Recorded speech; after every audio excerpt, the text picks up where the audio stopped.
খোদ কলকাতার বুকে কলকাতা কর্পোরেশনকে বুড়ো আঙ্গুল দেখিয়ে কর্পোরেশনের অর্ডার অমান্য করে প্যারাডাইস সিনেমা হলকে ভেঙে রমরমিয়ে চলছে শপিং কমপ্লেক্স কলকাতার ধর্মতলার বুকে। যেখানে এই রাজ্যে আইনের শাসন, সেখানে কি করে সম্ভব? এরকমই দাবি করলেন এলাকার একজন বাসিন্দা। আইনি কাগজ হাতে নিয়ে সরাসরি ক্যামেরার সামনে মুখ খুললেন শিবশঙ্কর দুবে। আসুন শুনে নেই তার কিছু কথা। पैराडाइज सिनेमा हॉल था, अभी एम बाजार बना हुआ है।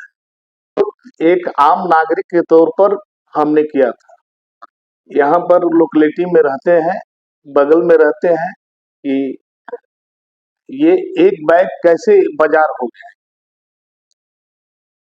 और मैंने कॉर्पोरेशन में एक रिट पटिशन दिया था, उसमें ऑर्डर हुआ था।